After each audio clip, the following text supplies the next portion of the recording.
আসসালামু আলাইকুম। Cancer answer অনুষ্ঠানের পক্ষ থেকে আমি ডাক্তার খালেদ আপনাদের সকলকে শুভেচ্ছা এবং স্বাগতম জানাচ্ছি। আজকে আমরা একটি বিষয় সম্বন্ধে আলাপ করব, যেসব খাদ্যাভ্যাসগুলি করলে বা যেসব খাদ্যগুলি আমরা গ্রহণ করলে আমাদের ক্যান্সারের ঝুঁকি কমায় সে সম্পর্কে কিছু আলোচনা করছি। আমরা সকলেই জানি প্রিভেনশন ইজ বেটার দেন কিউর।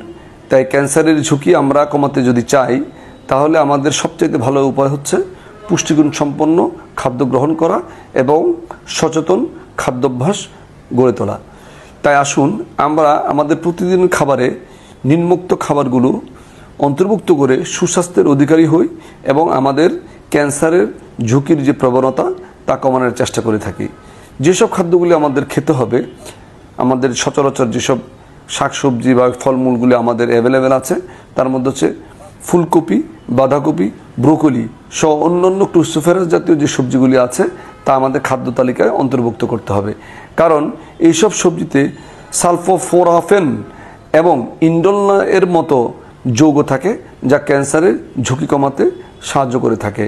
এছাড়া ব্লুবেরি, স্ট্রবেরি এবং ব্ল্যাকবেরির মতন ফলগুলিতে প্রচুর পরিমাণ ভিটামিন সি থাকে এবং অ্যান্টিঅক্সিডেন্ট ও অ্যালার্জিক অ্যাসিড আমাদের থাকে যা আমাদের ক্যান্সার প্রতিরোধে সাহায্য করে থাকে।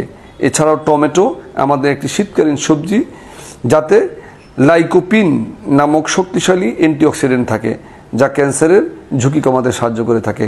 এছাড়াও পেঁয়াজ এবং রসুনে সালফার যৌগ থাকার কারণে শরীরে ক্যান্সারের প্রতিরোধী যে ক্ষমতা তাও অনেকাংশে বৃদ্ধি পায় এবং ফলে পাকস্থলী, অন্ত্র এবং প্রোস্টেট ক্যান্সারের ঝুঁকি অনেকাংশে কমে যায়। এছাড়াও বাদাম ও আখরোটে প্রচুর পরিমাণে ফ্যাটি অ্যাসিড থাকে, সাথে ফাইবার থাকে এবং অ্যান্টিঅক্সিডেন্ট থাকে যার ফলে আমাদের ক্যান্সারের ঝুঁকি কমিয়ে থাকে।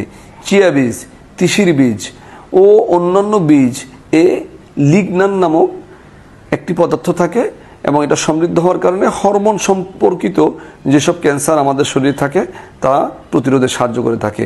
ক্যাটিচিন নামক সমৃদ্ধ যে টি আমরা বলি গ্রিন টি, সেটা যদি আমরা সেবন করি সেক্ষেত্রে স্তন, প্রোস্টেট এবং অন্ত্র এছাড়াও পায়ুপথের ক্যান্সারের ঝুঁকি কমিয়ে থাকে। প্রচুর মাছ খাদ্য তালিকায় রাখার কারণে মাছের চর্বিতে যে ওমেগা 3 ফ্যাটি অ্যাসিড থাকে সেটা থাকার কারণে আমাদের কিছু কিছু নির্দিষ্ট ক্যান্সারের ঝুঁকি অনেক কমে যায়।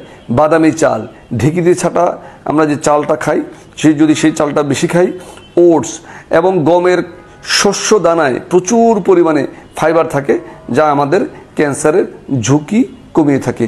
মটরশুঁটি, ছোলা, মসুর ডালে প্রচুর পরিমাণ প্রোটিন ও ফাইটোকেমিক্যাল থাকে যা আমাদের শরীরে নির্দিষ্ট কিছু ক্যান্সারের যে বৃদ্ধি হওয়ার কথা তা অনেকাংশে প্রতিরোধ করে থাকে। আর যে কোনো গাঢ় পাতাযুক্ত শাকসবজি যেমন পালং শাক বলি, পুঁই শাক বলি, কলমি শাক, হেলেঞ্চা শাক সহ আমাদের দেশে যেসব শাক পাওয়া যায় তার প্রত্যেকটিতে প্রচুর পরিমাণ ভিটামিন, খনিজ পদার্থ ও অ্যান্টিঅক্সিডেন্ট থাকে যা শরীরে রোগ প্রতিরোধের ক্ষমতা অনেক বৃদ্ধি করে, তার পাশাপাশি আমাদের ক্যান্সার প্রতিরোধে সাহায্য করে থাকে। তাই আসুন আমরা সকলে নিজে ক্যান্সার সচেতন হই এবং সচেতনতার বৃদ্ধি করি। আপনাদের সকলকে ক্যান্সার অ্যান্সার অনুষ্ঠানের পক্ষ থেকে ধন্যবাদ জানাচ্ছি। আসসালামু আলাইকুম।